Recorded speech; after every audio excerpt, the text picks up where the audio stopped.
and gentlemen, good day and welcome to the Axis Bank conference call to discuss the Q2 FY22 financial results.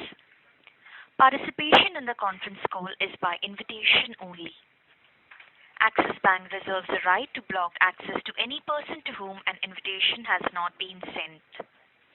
Unauthorized dissemination of the contents or the proceedings of the call is strictly prohibited, and prior explicit permission and written approval of Axis Bank is imperative. As a reminder, all participant lines will be in the listen-only mode and there will be an opportunity for you to ask questions at the end of the briefing session. Should you need assistance during the conference call, please signal an operator by pressing star then 0 on your touch-tone phone. Please note that this conference is being recorded. On behalf of Axis Bank, I once again welcome all the participants to the conference call. On the call we have Mr. Amitabh Chaudhry, MD and CEO, and Mr. Puneet Sharma, CFO. I would now like to hand the conference over to Mr. Amitabh Chaudhry, MD and CEO. Thank you, and over to you, sir. Thanks a lot for opening the call. We welcome you all to a discussion on Axis Bank's financial results for the second quarter and half year ended September 2021. We also have on the call Rajiv Anand, Executive Director and Head of Wholesale Banking, Ravi Narayanan, Group Executive Branch Banking and Retail Liabilities, Sumit Bali, Group Executive Retail Lending and Payments, and Amit Talgeri, Chief Risk Officer. The past 18 months were tough for the nation and the economy. The bank has emerged stronger out of this thanks to our colleagues who kept their focus on serving our customers. The rapid pace of vaccination, continued support from the regulator and the government, and the receding threat of a third wave give us confidence. We expect the strong pace of economic recovery to continue in second half of this year. We continued with disciplined execution on 3 GPS vectors of growth, profitability, and sustainability. I'll give an overview of the performance of the bank and elaborate for few areas thereafter. The strong granular growth in our liability franchise continues. The engine is humming now. We opened 2.3 million new liabilities accounts in second quarter, highest ever in a quarter. In retail assets too, the number of customers who chose us for LAP, car loans and small business loans were the highest ever for any quarter. Retail disbursements are up 54% on both year-on-year and quarter-on-quarter basis. We added 5.5 lakh credit cards in this quarter, a growth of 132% quarter-on-quarter. The festive season has begun well and we expect further momentum. Also, we took the MasterCard portfolio migration during this quarter in our stride. In corporate bank, we won multiple new mandates with strong performance in transaction banking. Wholesale banking fee income grew 15% year-on-year. We became the first private sector bank to do a secured overnight financing rate, SOFR-linked trade credit transaction for one of our marquee clients. On asset quality and earnings, we saw a sequential decline in retail slippages by 23%, resulting in lower provisions and credit costs. Net slippage trend is lower with better recoveries across all segments. Retail net slippages declined 81% quarter-on-quarter. Restructuring at 0.64% of gross customer asset is lower than larger private banking peers. 93% of retail restructuring is secured. Overall fee income growth of 17% year-on-year and 21% quarter-on-quarter remains healthy. Our quarter 2 earnings have grown by 86% year-on-year and 45% quarter-on-quarter. The One Axis approach is bearing fruit with our subsidiaries sustaining their superlative performance. The combined first half PAT of our domestic subsidiaries stood at rupees 513 crores, up 61% year-on-year. If I were to take a consolidated view of the past 18 months, we have put our legacy asset quality issues fully behind us, strengthened our balance sheet, invested deeply in digital and technology capabilities, and we are now clocking strong growth in retail SME and transaction banking businesses. We have been careful about picking up business within corporate bank, opting for granularity and better rated corporates and shorter tenor exposures. The 8 key transformation initiatives that are underway and the upfront investments in digital technology and people that we have made give us confidence that there is more headroom for growth. Increased granularity, continued loan mix change, low credit costs and market share gains will gradually lead to margin expansion, with them growing over the next 4 to 6 quarters. Puneet will take you through financial performance in greater detail later. Let me elaborate further. On deposits, CASA deposit growth in recent quarters is trending above medium-term industry growth of 17%. The persistency of our deposits, defined as average CASA deposits as percentage of period-end balances, improved 600 basis points from 86% to 92% in the last 10 quarters. In quarter two, our average SA balances grew 23% year-on-year and 5% quarter-on-quarter, while the average CA balances were up 18% year-on-year and 3% quarter-on-quarter.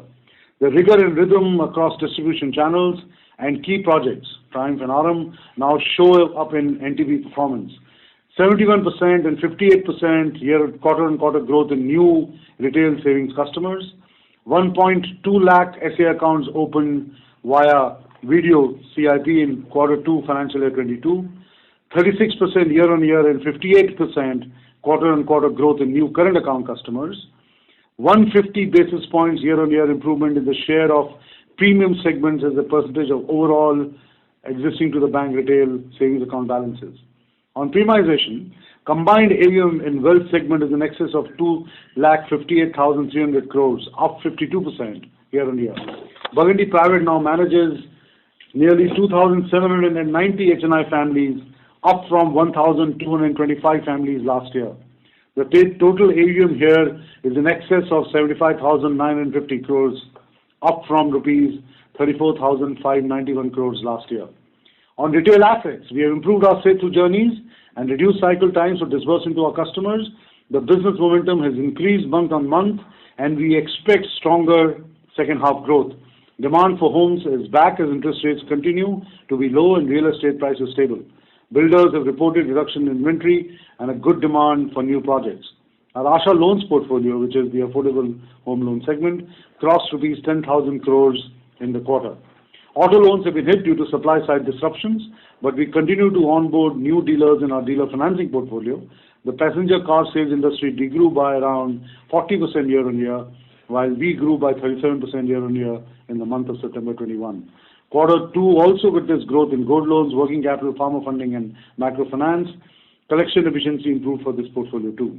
On credit card and payments, the Axis Flipkart co-branded card saw highest ever monthly acquisitions through Flipkart platform in September 21.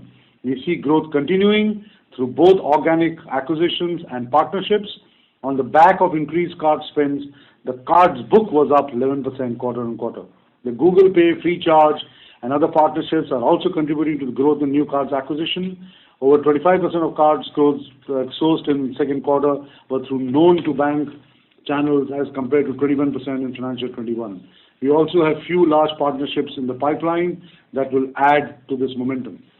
On Bharat Bank, our Bharat Bank focused 2,065 branches saw 45% growth in disbursements in quarter two financial 22. The rural deposits also grew at 19% over previous year.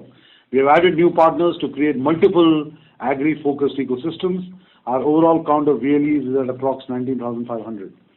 Bharat is the big opportunity of this decade as the farm sector reforms, infrastructure investments, and digital inclusion story plays out in rural India. We have created a growth-focused Bharat Bank unit to build for Bharat. During the quarter, Manish Sharda joined us as Group Executive for Bharat Banking. Manish has over 27 years of rich leadership experience in financial services and has managed a company and large distributed teams. On wholesale banking, over the past 2 years, we have demonstrated industry-leading underwriting standards, deepening our talent pool in products and digital and focused on transaction banking, mid-corporate, government and MNC businesses. The corporate digital bank transformation program, Project Neo, that we initiated in April is starting to bear results.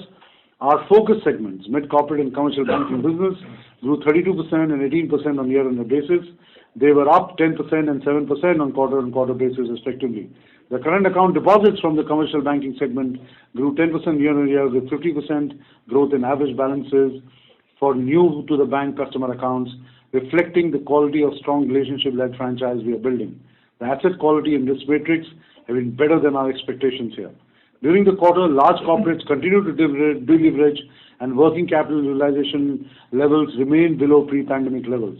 The overall corporate loan book therefore stood nearly flat on a year-to-year basis. Like I said here, before, we are investing in Project Neo to build a world-class digital corporate bank. There are over 70 colleagues working in 16 pods in an agile mode to deliver this.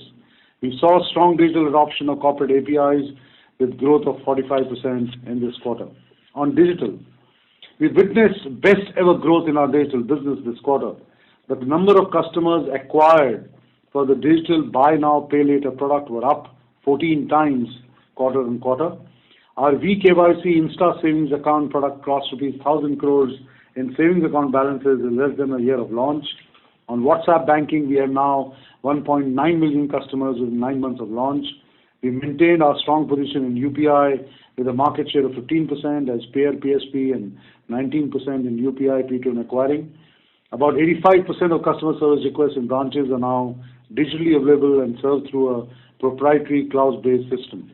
Our mobile banking app continues to have the highest rating from users among banks in India, and we have 5 million non-Axis Bank customers using our Axis Mobile and Axis Pay apps.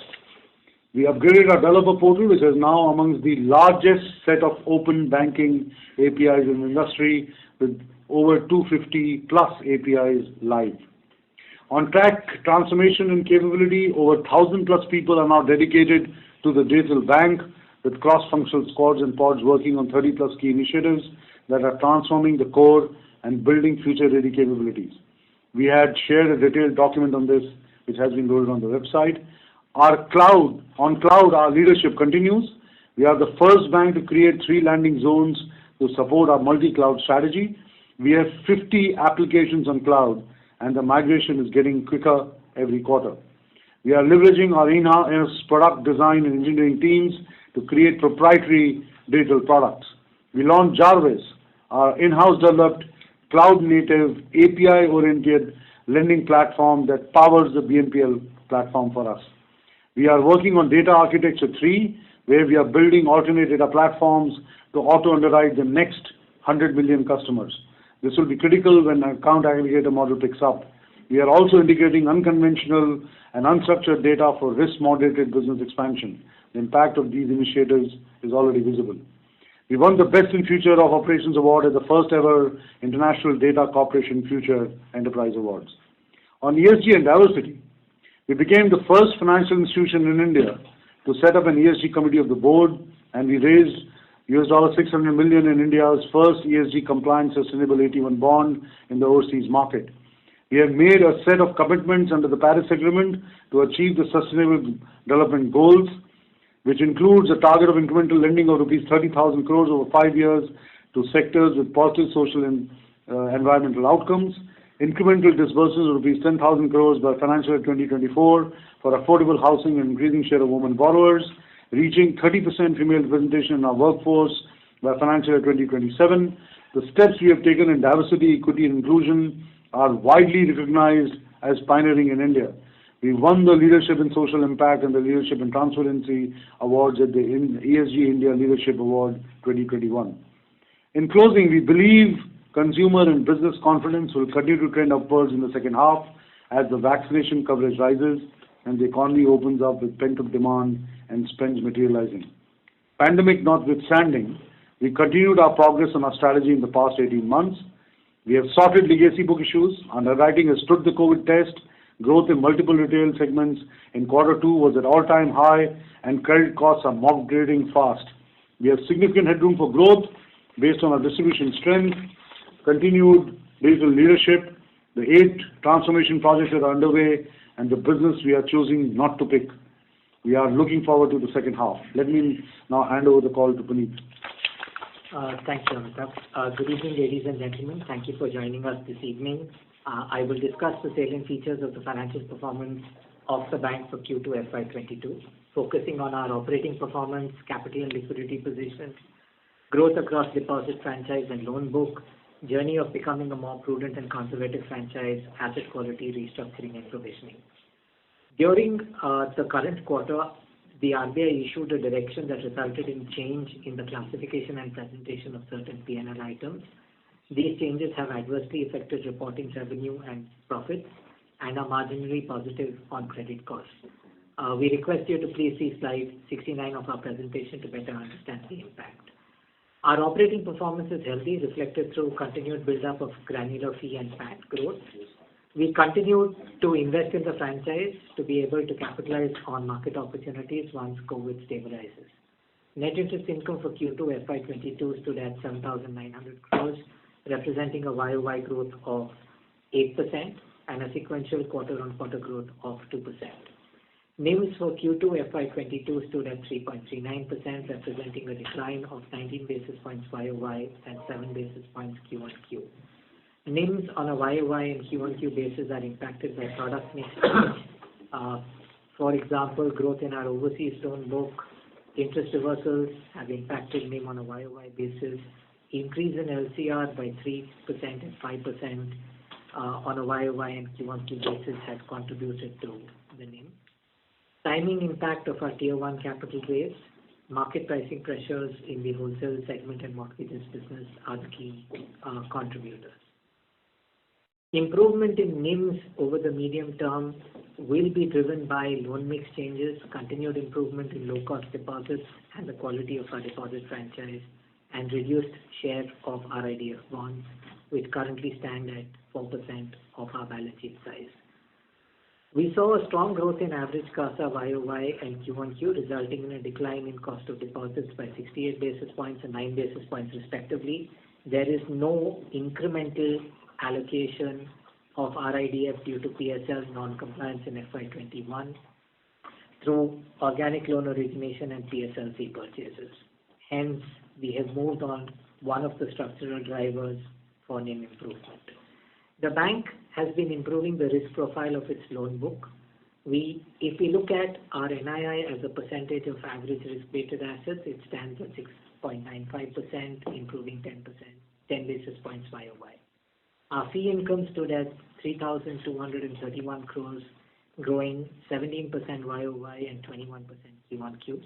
63% of our fees is from our retail business, the balance coming from the wholesale franchise. Granular fee is 90% of our total fees. We continue to see good traction in our CMS, Forex and trade finance businesses that have resulted in an 18% YOY and 15% Q1Q growth in non-credit related fees in the wholesale segment. Commercial banking fees grew by 6% on a YOY basis and 34% Q1Q. Fee on cards grew 19% YOY and 21% Q1Q. Fees from our digital channels grew 42% YOY and 39% Q1Q. Trading income stood at 473 crores, degrowing 36% YOY, mainly on account of lower government security sales and consequent profits.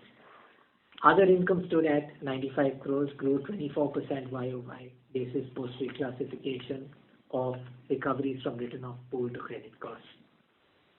Core operating revenue grew 11% YOY and 6.5% Q1Q. Operating expenses for the quarter stood at 5,771 crores, growing 36% YOY and 17% Q1Q. Staff costs increased by 36% on a YOY basis. The increase in staff cost is not comparable as Q2 FY22 has an impact of increments for 2 years. If you recall, we had offered increments last year effective 1st October, and this effect should neutralize itself from the third quarter reporting.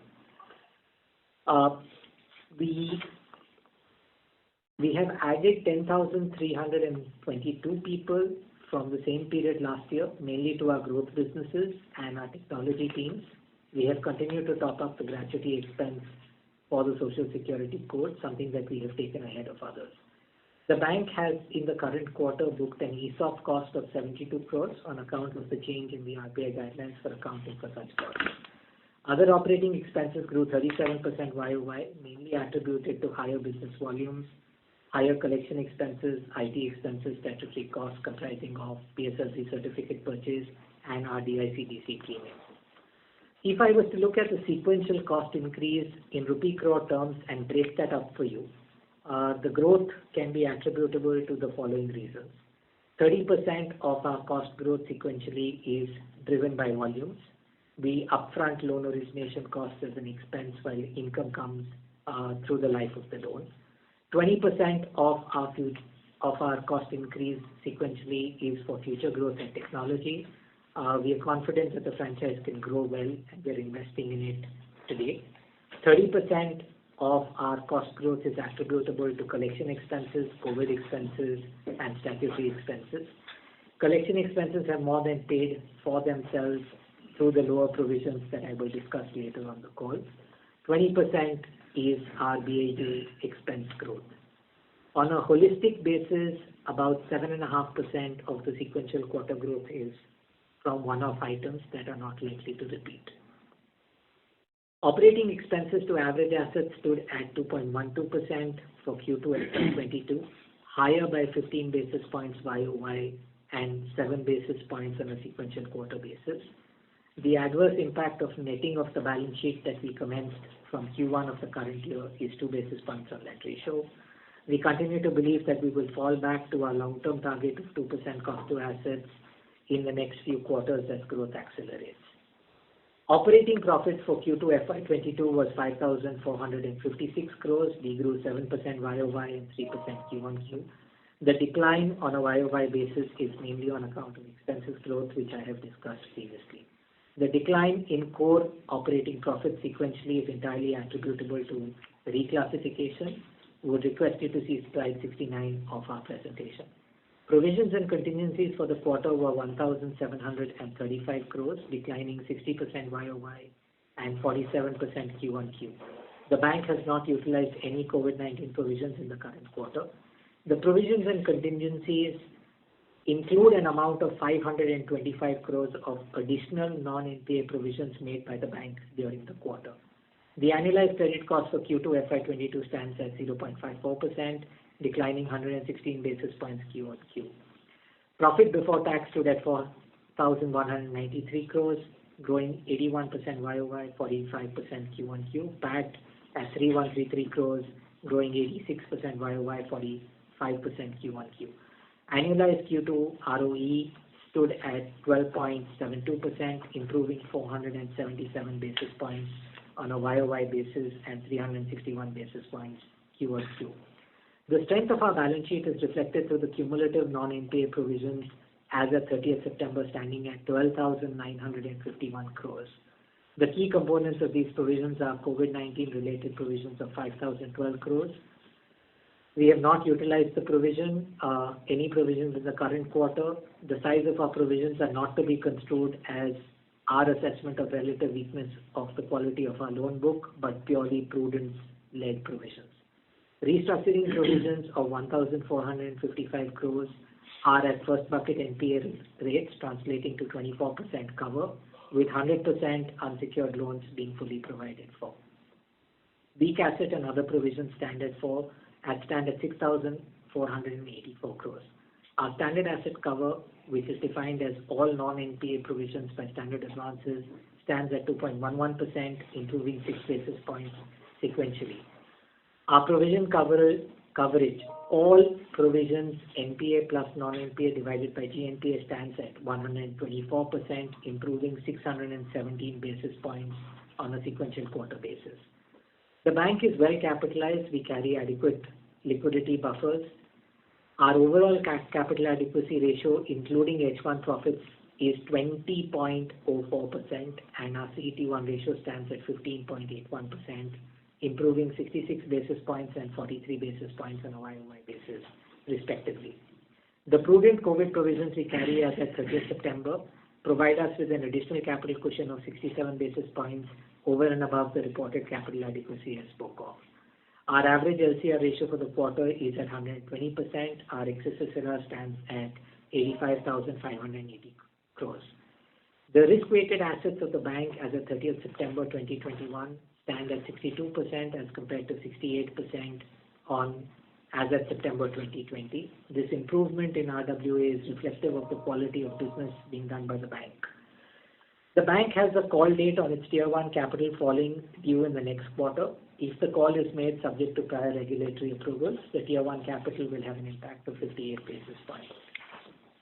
Moving on to growth across our granular deposits, we prefer to focus on quarterly average balances instead of month-end balances.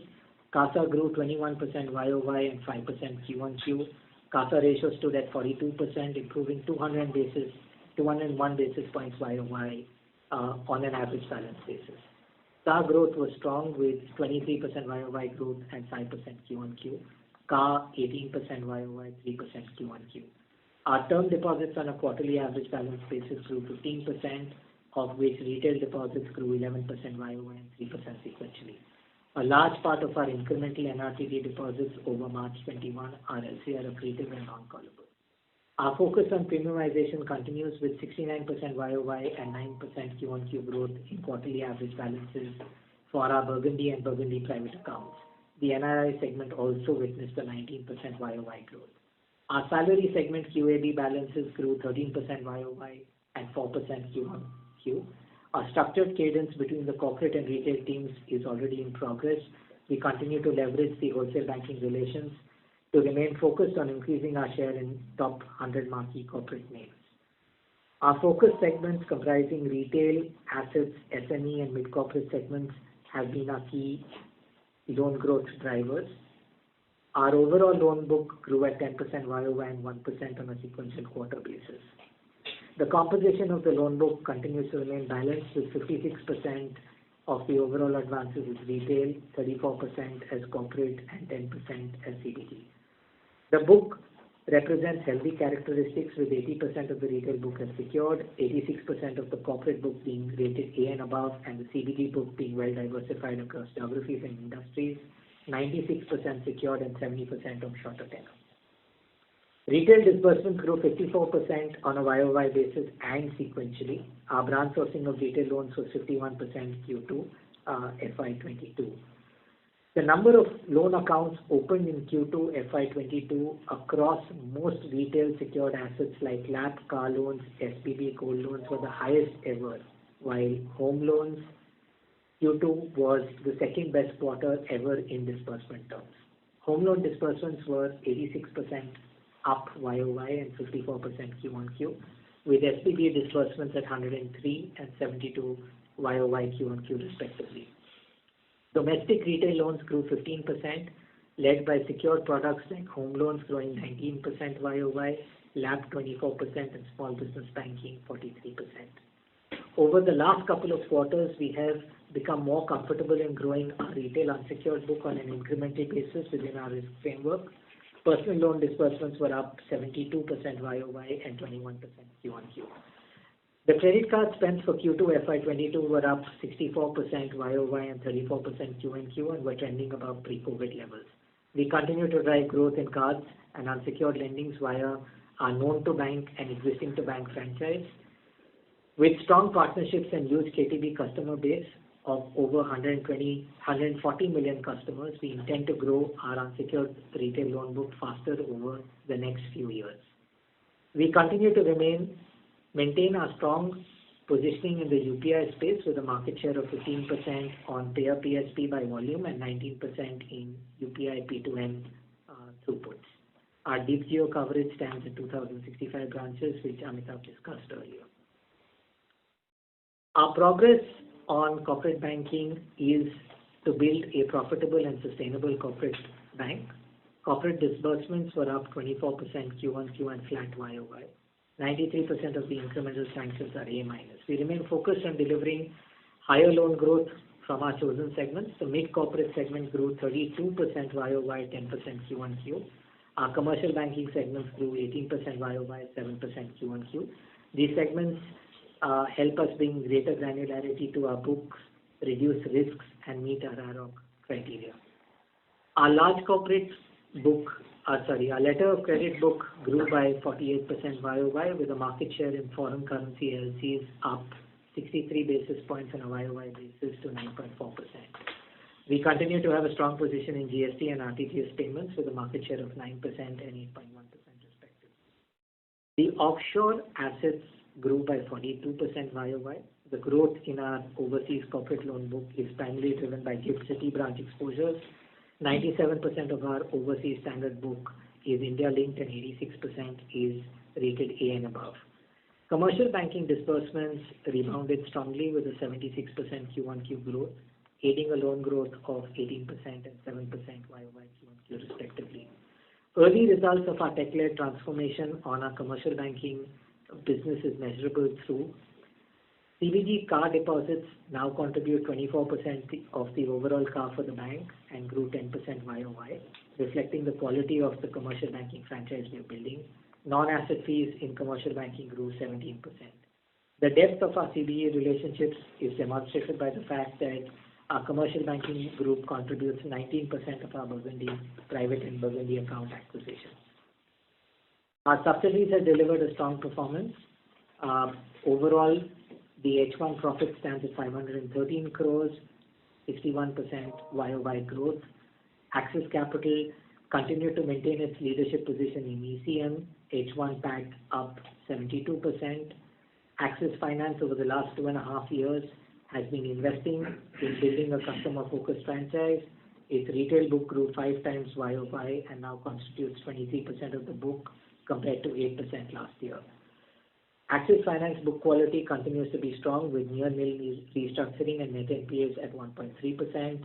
Its H1 PAT grew 84% to 138 crores and ROE stands at 18.5%.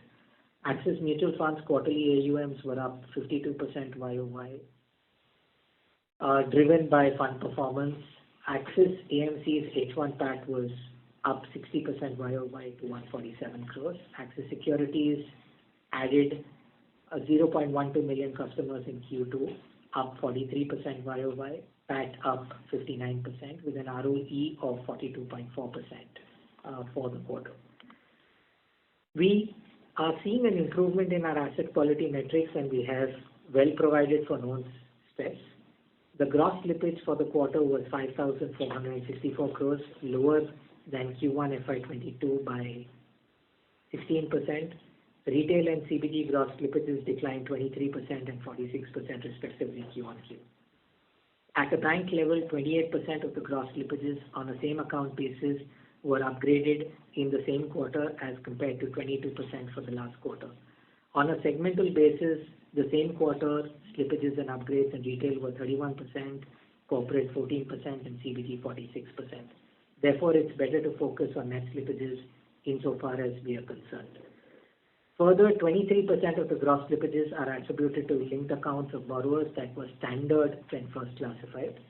Net slippages for the quarter are 707 crores, down from 3,976 crores, a 82% sequential quarter decline.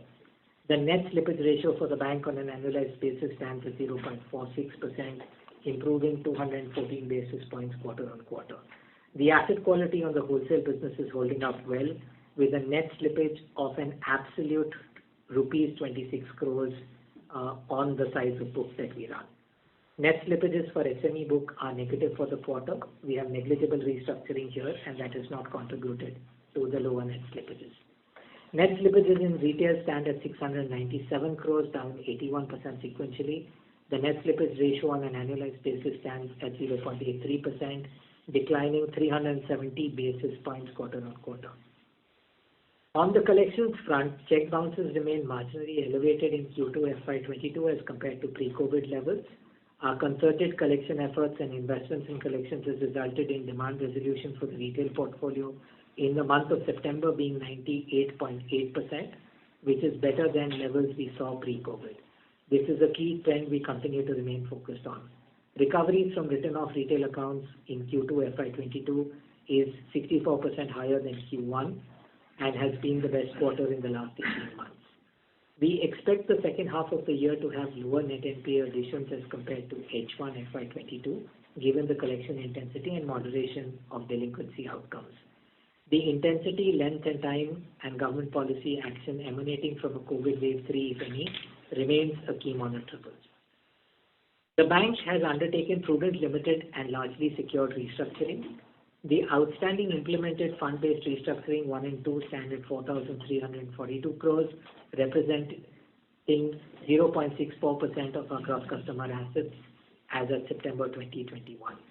Invoked but pending implementation COVID 1 and 2 restructuring stands at rupees 118 crores or 0.02% of our GCA. Hence, in aggregate, COVID restructuring will not exceed 0.66% of our GCA, which we believe is lower than larger private sector peer banks. 96% of loans restructured under COVID 1 and 2 are standard as at 30th September 2021. 93% of retail loans restructured under 1 and 2 are secured. The LTVs of secured loans range from 40% to 70%. On a segmental basis, COVID 1 and 2 restructuring on loans is 0.68 on the wholesale book, 0.8% on the retail book, and 0.02, which is near zero, for the commercial banking book or the SME book. We were able to upgrade 501 crores of restructured pool 1 and 2, that was NPA as of 30th June to standard as of 30th September. The linked non-fund-based exposure on restructured loans is 1,002 crores. The net slippages from COVID wave 1 restructuring stands at 3% of the wave 1 pool. Details of our BB and below book and restructuring are set out on slide 48 of our presentation in greater detail. The fund-based investment and investment BB book stood at 7,307 crores, declining 1,370 crores on a quarter-on-quarter basis, which is a 16% QOQ decline. The 79% of our corporate slippages in the quarter were from the BB and below book. 21% of the fund-based BB and below book is rated better by at least one external rating agency. All accounts downgraded in the current quarter were individually less than 80 crores, and the average ticket size of accounts downgraded was 12 crores. The average ticket size of fund-based exposures in the BBB plus, BBB and BBB minus is 40 crores with no individual exposure in 4-digit crores, showing the granularity of book that we have been focused on. We request you to see slide 48 of the investor presentation. It sets out more details. The GNPA of the bank was 3.53%, improving 75 basis points YOY and 32 basis points Q1Q. The GNPA is the lowest that the bank has seen since Q2 FY17. The net NPA stood at 1.08%, improving 12 basis points Q1Q. The net exposure of the bank to two NBFCs where RBI superseded the board in Q2 FY22 is nil. The bank has a healthy PCR of 70%. Greater details are provided on slide 47. As I close, we summarize the bank's journey so far and broad outlook on key performance drivers. Our capital adequacy ratio at 20.04 is best we've had in years.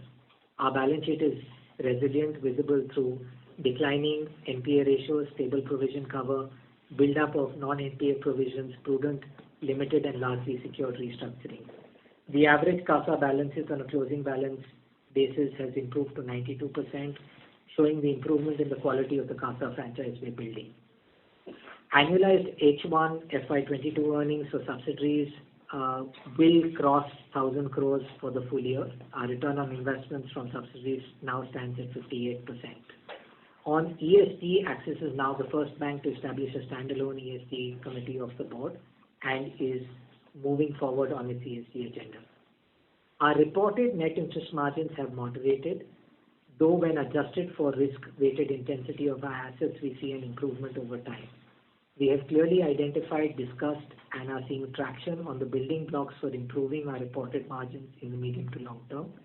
We expect FY22 net margins to remain at or marginally above H1 levels, but will improve structurally over the medium to long term based on initiatives that are in place today. We will continue to invest in the franchise and have seen a short-term cost escalation. The pace of growth in costs will moderate in the second half as base effect corrections like salary cost take place. While we stay committed to the cost to assets target of 2% in the medium term, for FY22, we will be between 8 to 12 basis points higher than that number.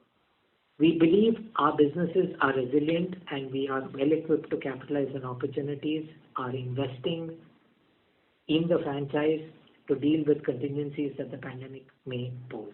We reiterate our stance of stopping specific guidance.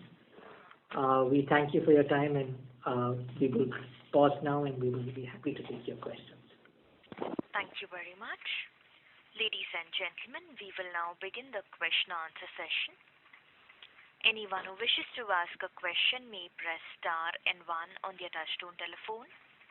If you wish to remove yourself from the question queue, you may press star and two. Participants are requested to use handsets while asking a question. Ladies and gentlemen, we will wait for a moment while the question queue assembles.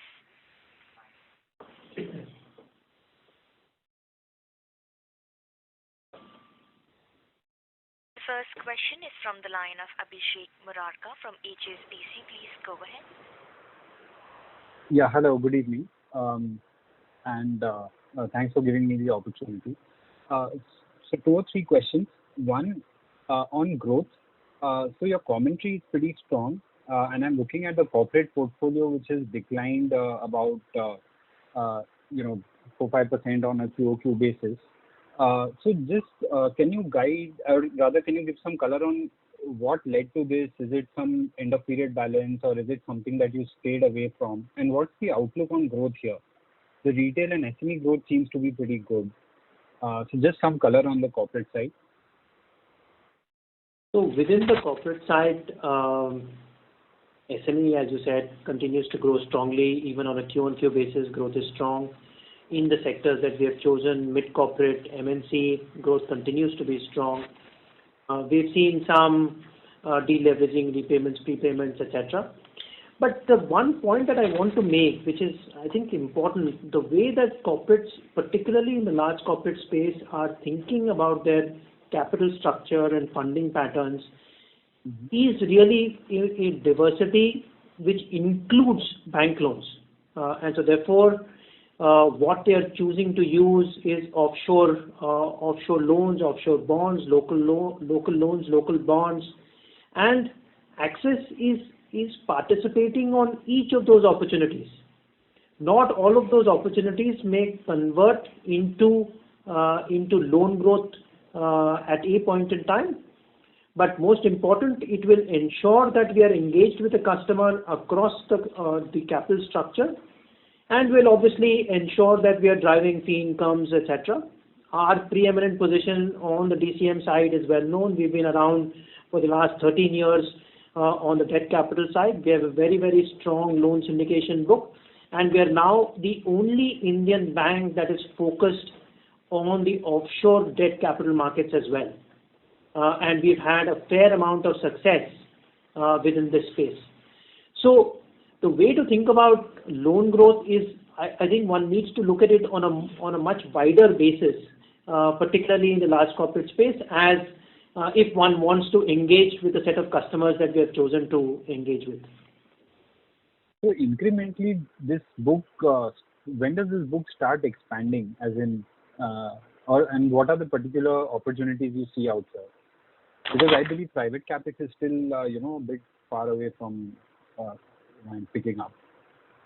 So I think what happened in the first half of the year is, I think what I'm fairly certain about is that the capex cycle has bottomed out.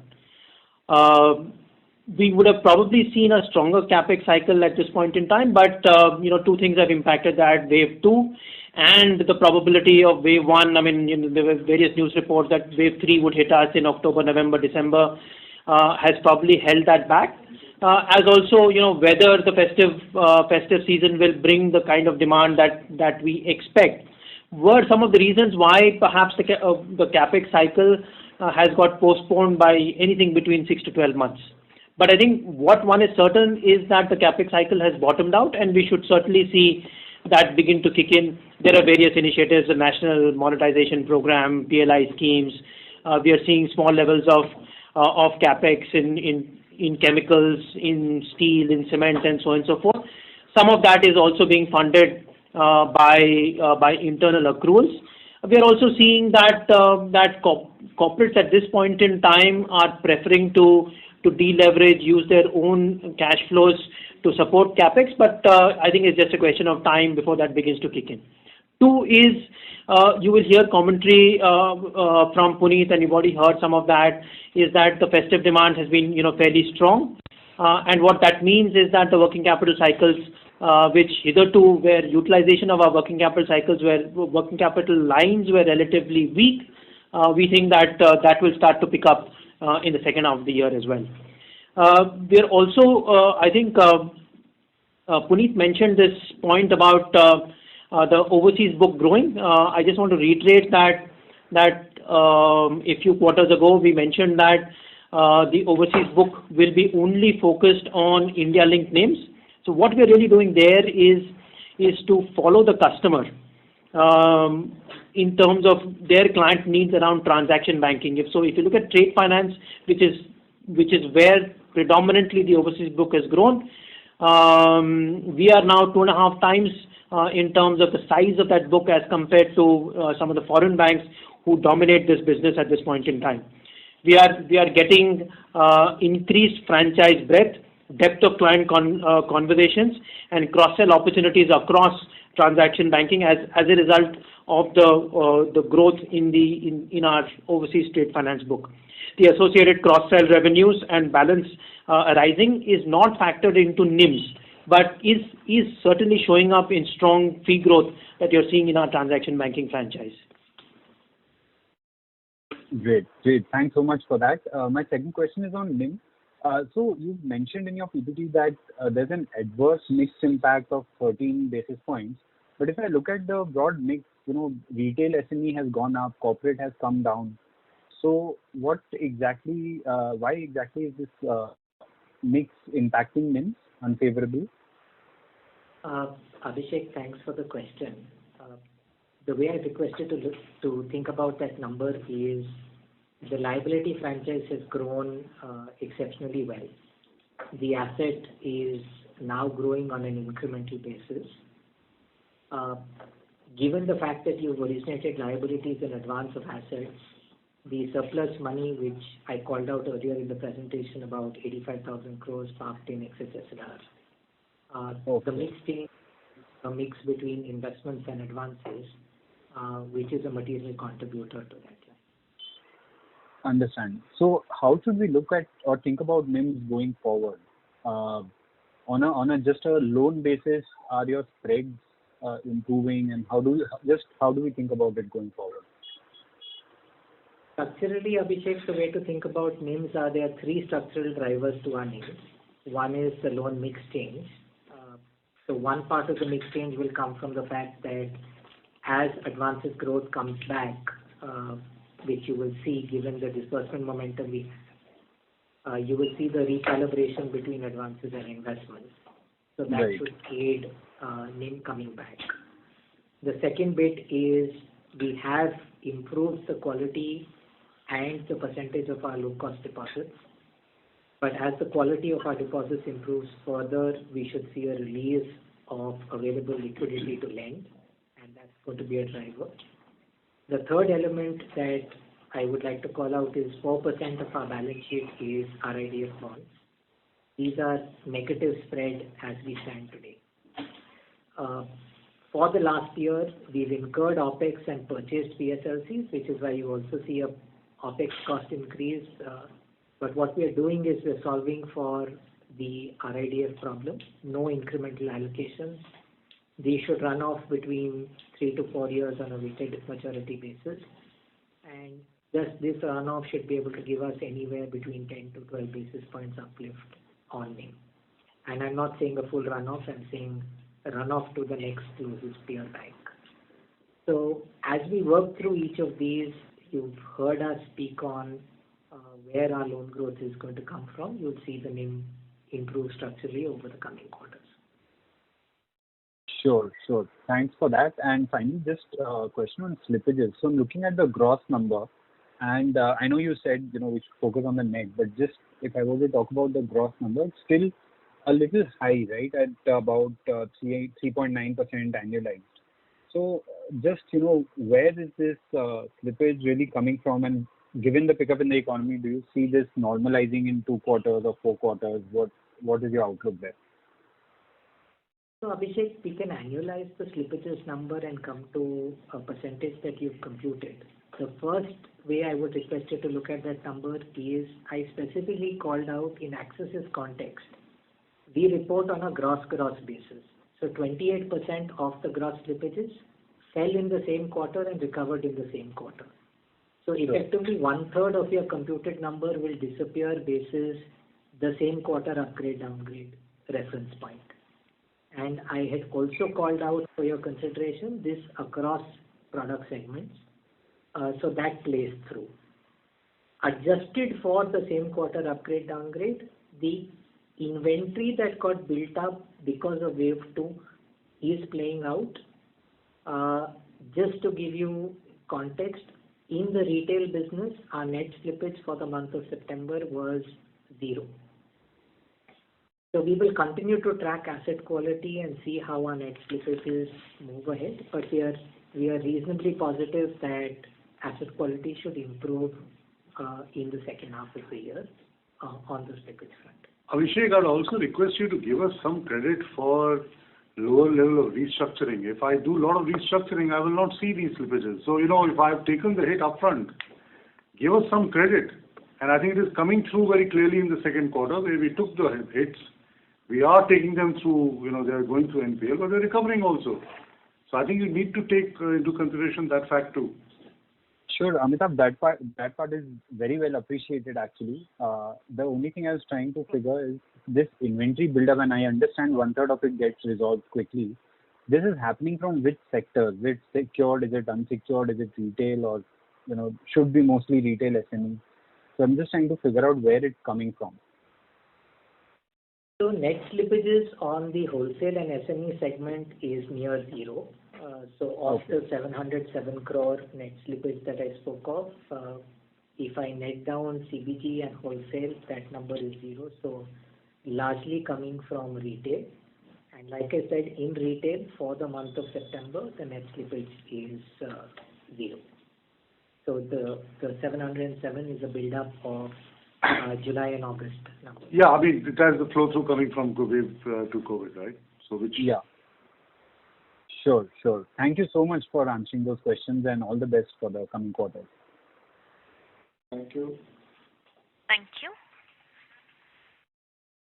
The next question is from the line of Gautam Jain from GCG Financial. Please go ahead.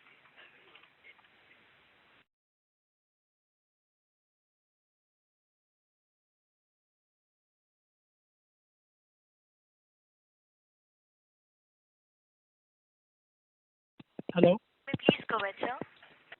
Yeah, my question pertains to your one-off OPEX. You did mention there is a one-off in other expenses. Can you just elaborate in the absolute number? What was that? So I said the one-off OPEX, Gautam, thank you for the question. What I called out was 7.5% of the sequential quarter OPEX growth was on account of one-off items. The one-off items are in the nature of catch-up on ESOP cost. We made the listed tier 1 bonds in the current quarter, where expenses on fundraising are charged to our P&L upfront. We do not amortize it over the life of the bond. So those would be one-off items that are not likely to repeat, and that constitutes about 7.5% of rupee crore expense growth in the quarter. Okay. And my second question pertains to the credit cost. You did mention that credit cost in the second half will continue to fall. But can you just give us some qualitative comment on credit cost going forward on a sustainable basis? Would it be 1% or around 1%? Your comment would be appreciated. So Gautam, we don't specifically guide on credit costs on what it should be. The way we have structurally driven our balance sheet and created prudent provisions and provided for seen risks, we believe that we have come to the end of our wholesale credit cycle, so there should be a moderation from our long-term average. We don't offer a specific guidance on what that number would be for the next quarter or the next financial year. But I look at your contingent provision compared to your peer banks. We have the highest provision to our loan book. So if we don't see slippage going forward in next 2-3 quarters, will there be a case of some reversal in the provision, what we provided already? So our COVID provisions are rule-based and the release thereof is also rule-based. The way we we run our COVID prudent provision is we determine a risk threshold that the pandemic wave will throw at us. If that risk threshold is breached, we utilize the COVID provision. If the risk threshold is not breached, we continue to provide through the P&L. Basis data points that we have today, we do not believe COVID wave 2 thresholds are likely to be breached. Therefore, these provisions will be carried forward on the balance sheet. When COVID wave 3, if and when COVID wave 3 were to hit us, we will make a similar assessment and drive this. What I simply want to say is it is structured and rule-based. We do not release or create provisions on a quarterly basis on an ad hoc. Okay. And how soon can we reach to our tier level NIM around 4%? I don't want to comment on what level of NIM we will get to. Like I said, structurally we think we have the right drivers to deliver a NIM expansion in the medium to long term. The three drivers specifically discussed were loan mix change, our RIDF reduction and improvement in cost and quality of our deposits. On CASA, you've seen improvements happening on a sequential quarter basis. RIDF incremental allocations have stopped given our compliance with PSL requirements for the last year. Asset mix should play out as loan growth comes back in a meaningful way. And therefore, I would say structurally all drivers in place. NIM journeys are multi-quarter journeys, but you will see us making the right directional improvements in the coming quarters. Okay. And finally, credit to the team for good management of the asset quality, watchful account, and BBN below book. Thank you so much. Thank you, Gautam. Thank you. The next question is from the line of Mahrukh Adajania from Elara Securities. Before that, I'd like to remind all participants, please limit your question to 2 per participants only. Thank you. So my first question is on credit cost. So of course there was a fair bit of discussion earlier on this, but the specific credit cost is down to 60 basis points, which is lower than the long-term average as well. And at some point in time, we'll be drawing down COVID provisions. Maybe next year, may not be this year. So are we likely to see quarters of negative credit costs? And is this, have credit costs bottomed out, or they'll remain specific credit costs? Has it bottomed out now, or is it going to remain volatile? Because it has corrected more sharply than other banks, which is why I'm asking. So Mahrukh, thank you for your question. Again, the way I'd like you to think about credit costs in our context is we consciously took the decision to recognize pain early, and therefore we believe that should get us out of an adverse credit cycle early. Where we have restructured, we've ensured provisions cover us for first bucket NPA provisioning.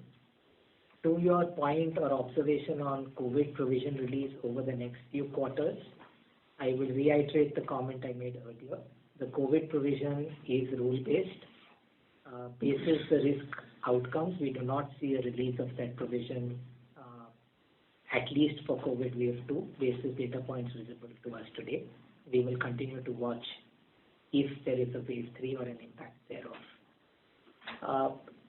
The way I would request you to think about our credit costs is in a 3-pronged manner. One is, let's start with our long-term average credit cost. We have moved to a provisioning level that is about 15 to 20% higher than historical provision covers that we ran. So you should see a marginal uptick from the long-term average credit cost because just the prudence that we built around our provisioning rules. You will see an improvement from the long-term credit costs on account of the fact that our wholesale lumpy book is now granular and the underwriting quality is much better. Structurally, as we do a little bit of more unsecured business priced for risk, the income comes above the line and the risk comes below the line. But adjusted for risk, this business will be profitable, but you will see a uptick as we recalibrate from the 87% secured to 13% unsecured disbursement mix structurally as we move forward to a range of 80-20, 70-25, 75-25. So very difficult to give you a precise number on where the credit costs will be, but I think the improvements both in underwriting and portfolio quality are visible on our balance sheet. Sure, thanks. And could you please quantify the mandatory? So of those provisions of 129 billion, what would be the mandatory general provisions? Because I can't tally the amount. Yeah. The standard as RBI provision number, if you can just give me a couple of minutes, I'll come back to you and give you that response. Sure.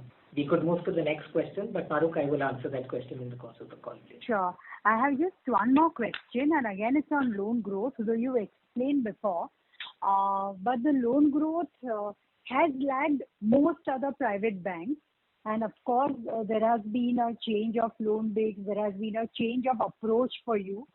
But what is so risky that you are seeing that other banks are not seeing, especially in the corporate segment?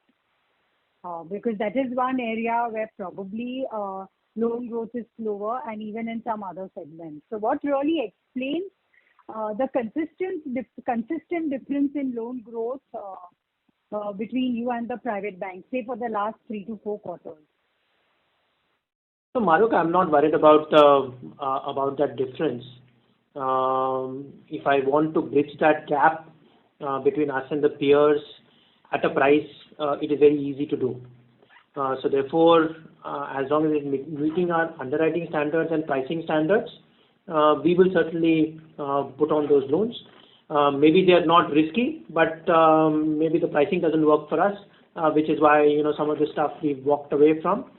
But like I said, what is important to us is the depth of the franchise, right? I mean, there is so much more that we're doing with our customers. We're adding new customers within the wholesale and CBG franchise. We think that some of the pricing that we are seeing at this point in time is not pricing for risk. So we are willing to wait it out. I mean, you've seen, for example, on our CBG book, we were pretty much flat for a couple of years. We are now much more comfortable with that book, and you're seeing growth. You've seen about 7% growth, or even on a Q-on-Q basis. So I'm not really too worried about that there is a gap between us and the peers. Got it. Thank you. Thank you. The next question.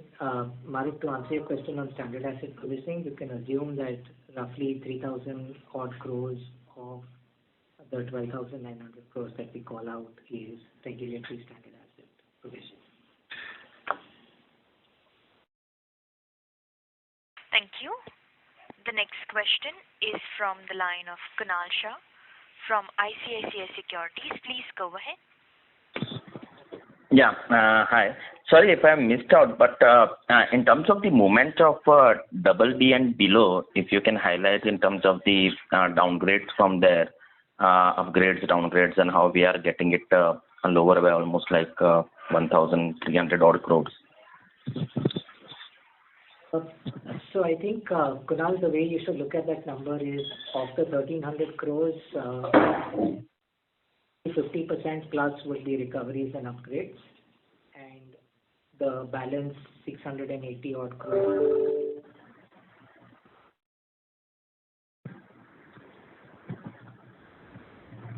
Hello? Yeah, Kunal, sorry, did you get my response or was I not? No, sorry, I missed the last part. So in absolute term, if you can just suggest in terms of this movement from 8,000 to 6,700, yeah, on the fund-based side of BB and below. So Kunal, roughly, like I said, the difference is about 685 crores of slippages, and the balance is recoveries. And the balance is recoveries and up. And balance is recovery. Okay. Okay. Yeah. Thanks a lot. Thank you. The next question is from the line of Anand Dama from Emkay Global. Please go ahead. Yeah, thank you. So basically on your cost, so staff cost has again gone up during the quarter, and so has been our other expenses. So what really explains that? Are we doing ESOP expensing in the staff cost, number one? And in the other expenses, can you really highlight basically apart from the collection expenses, what other expenses would have gone up so that we have seen such a jump up in the other expenses on a quarter-on-quarter basis? Anand, thank you for your question.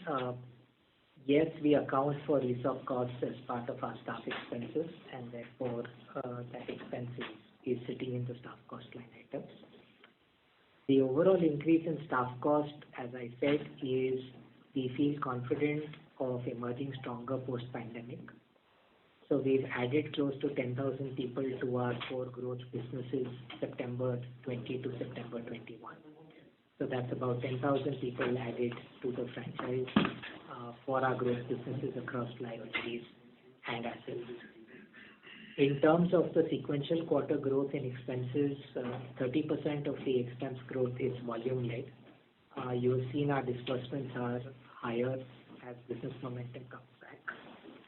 The expense loan origination cost upfront, so that causes an expense escalation. 20% of the increase in expense is attributable to future growth and technology. We clearly have a large technology agenda that we are driving. And 30% of the growth is attributable to collections, COVID, and statutory costs. So the balance 20% is BAU cost increase given the franchise that we run. I hope that gives you a breakup of where the expense growth is coming from. So I just want to add to what Puneet said. I think as a bank, from a strategic perspective, we believe that as Rajiv talked about the fact that as the Indian economy starts growing, it will provide a opportunity to the large banks to gain market share. And it is very, very important for us to ensure that from an overall platform perspective, we invest today and are ready for capitalizing the growth opportunity as we move forward. I've shared with you, Puneet has shared with you, some of the things that you have created. We do not have that many APIs. We have 250 APIs now. So as we, expand in various parts of the bank in terms of investments in technology, analytics, generally the people, creating the franchise, investing in Bharat Banking, and some of the other stuff, I think money spent today will give good returns in the future as the Indian economy starts expanding. Yes, it means that our expense ratios are looking a bit higher today, but we believe they will moderate in the future, and hopefully the returns will also come through in the revenue line quickly. So that's how we are driving it, and that's why when you kind of break it down as Puneet has shown, you will see that some of it is obviously BAU, but some of it is related to obviously investment for the future, and some of it is one-off or more a base effect impact. Thanks. But is it possible for you to share the technology expenses that typically we have in a P&L as a percentage of our revenue, and how basically this is really going to convert into higher growth, particularly into the non-mortgage book? Because mortgage certainly, that will be largely run through DSAs or through a branch model. But the non-mortgage retail business, particularly consumer finance and all, will need a lot of technology spends. So how that is really going to convert into growth also, that if you can explain, that would be great. We are running a number of multi-year transformational programs to almost every business of ours. I, in my opening remarks, shared how we're doing that on the wholesale side. We ran a similar project on the CBG side. We're running a couple of those projects on the retail liabilities and the asset side. And it does not stop here. We're looking at architecture. We're looking at how the employees can be enabled. And so there are many, many transformation programs going on in the bank. And they are multi-year. They're not 6 months, 9 months. It will take 3 years for us to land those programs completely. So as we do that, technology obviously is a very, very important component of it. The question we are asking ourselves is not only to be best in class, but look at things globally and see what is the platform we create which can take on some of the global practices. Now, we cannot say anything beyond that at this point because it does not make any sense. We have to show you the revenues coming through, and then we will talk about it as to what exactly we have done. But I just want to assure you that the bank is working on, and we have shared some of those transformation projects with you, working on many transformation projects across various businesses. Our technology spend we shared with you was up 78% over the last 2 years. And that should give you a sense that the spend on technology has gone up significantly. I shared with you that now 1,000 people are working on digital banking. So obviously this needs expenses, this needs people, and obviously this leads to higher cost to asset ratio, whichever way you want to look at it. But we believe that given how we are catching up and in some areas going ahead of the others, it will start reflecting in our business and our revenues and our numbers. Yeah, hope that happens pretty fast. The last question is that we had one of our ED retiring. Any replacement that we have worked out about that? We are not planning any replacement at this stage. The portfolio will be distributed amongst various senior leaders of ours. As again, I've been sharing that we have not only at the ED level, while one of them is going, we have very, very smart, young and senior leaders at our group executive level. I was sharing with someone that at the group executive level, we have 3 people who are ex-CEOs of pretty large organizations. There was someone who was the ED of a large mid-sized bank. So we have very, very strong leadership available at the next level from ED, which is the group executive level, and all these people are part of Mancom. Over a period of time, obviously, we expect some of them to move up, but at this stage, we are redistributing the portfolio. By the way, those internal changes have already been announced. Okay. So we will operate with a one ED at this point of time. Yes, sir. Thank you, sir. Thank you. The next question is from the line of Rakesh Kumar from Systematics Group. Please go ahead. Yeah, hi. Good evening. Can you hear, sir? Yes, please. Go ahead. Yeah. So my one question is related to the loans priced on external benchmark. So among the last 3 banks, we are on the lowest side, and the progression also, if we see from the March end to September end, the progression is also quite slow. So is it that just to protect margin, we are not progressing very fast on that front? What is the reason there?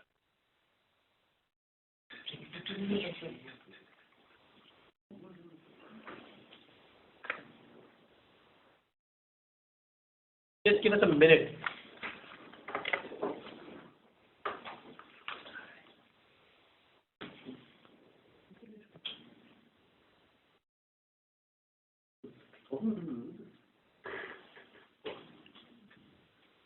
What the regulator has said is that incrementally all retail loans and some of the SME loans need to be externally benchmarked. So that's done. And obviously we are in compliance with that. If the question is there is still some stuff that is at base rate or MCLR as the case may be, why is that not moving?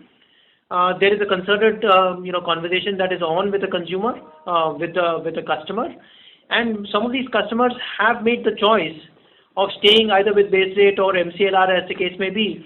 Because remember that external benchmark rates are good on when rates are going down, but when rates are going up, it will go up as fast because market rates typically will move very, very quickly, and in that sort of an environment, EMIs will get repriced, will increase quite sharply as well. So therefore, some of the customers have chosen to be either at base rate or MCLR as the case may be. So not sure what exactly the point that you're making.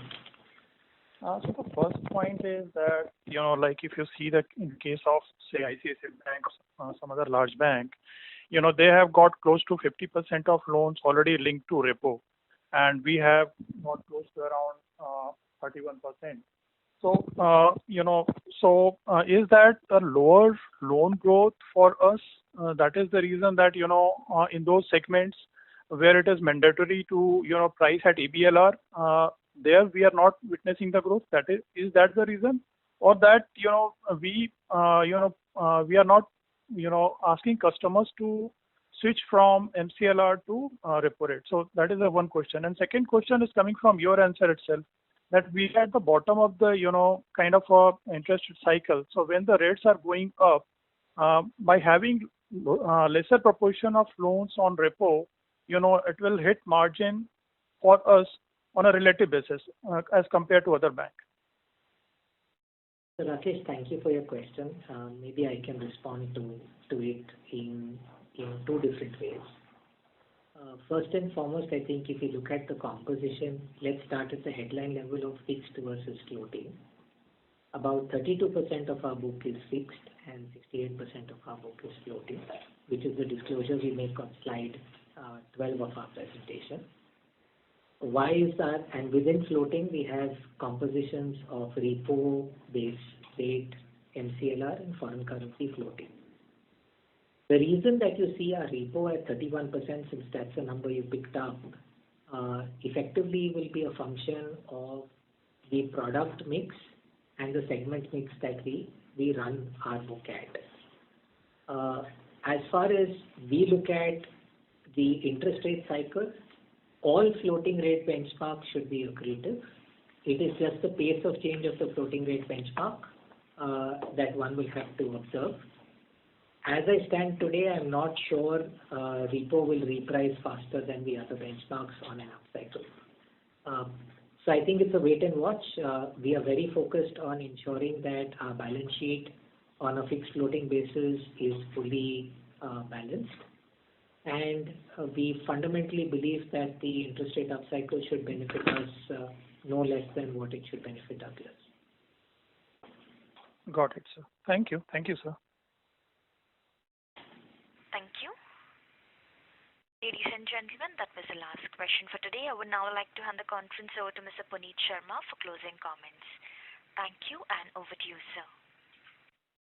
Thank you, Janet, for assisting us with this call. Thank you to the participants for having spent the evening with us. It's festival season. Wishing your families a very happy Diwali.